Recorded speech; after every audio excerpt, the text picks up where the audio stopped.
আপনারা সবাই যার যার বাড়িতে চলে যান।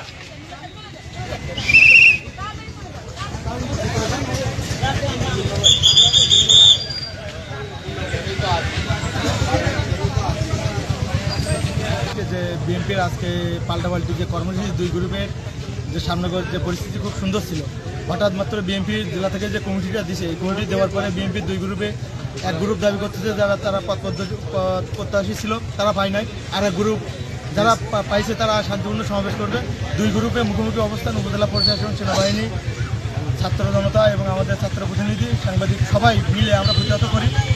এবং সামনে সকাল থেকেই মানে বিকাল থেকেই যে পরিস্থিতিটা ঘোলাইতে মানে উপজেলা প্রশাসন বাধ্য হয়েছে 144 জারি করতে।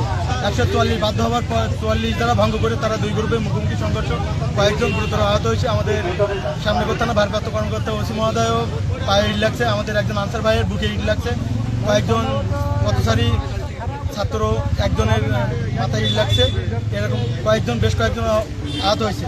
আমরা এটি তীব্র নিন্দা এবং প্রতিবাদ জানাই, যাতে ভবিষ্যতে এরকম ধরনের কার্যক্রম না হয়।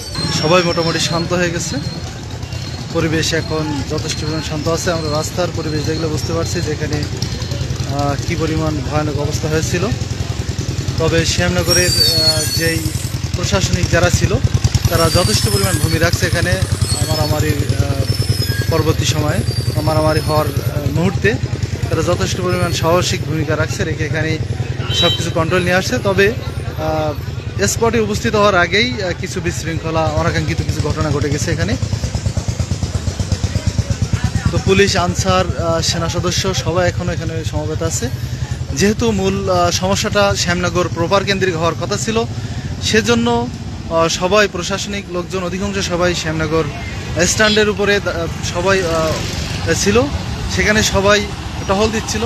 তো হঠাৎ করে খবর আসে যে বংশীপুর থেকে লোকজন আসতেছে এবং ইসমাইলপুরের এখানে কিছু লোকজন এখানে অবস্থান করছে। সব মিলে এই দুই পক্ষের সংঘর্ষটাই আজকের মূলত শ্যামনগরের মেন সংঘর্ষে রূপ নেয়। তো পরবর্তীতে এখন এই অবস্থা, মোটামুটি যান চলাচল এখন স্বাভাবিক হয়েছে।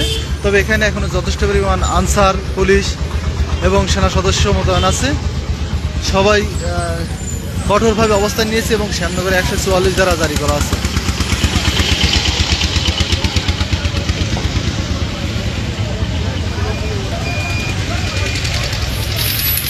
এখানে এখন উপজেলা নির্বাহী অফিসার, উপজেলা এসিল্যান্ড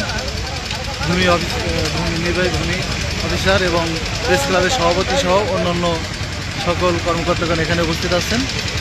এবং শ্যামনগর থানার ওসি মহোদয় একটু আহত হওয়ার কারণে মনে হয় এক সাইডে আছে, তিনি যথেষ্ট আহত হয়েছেন।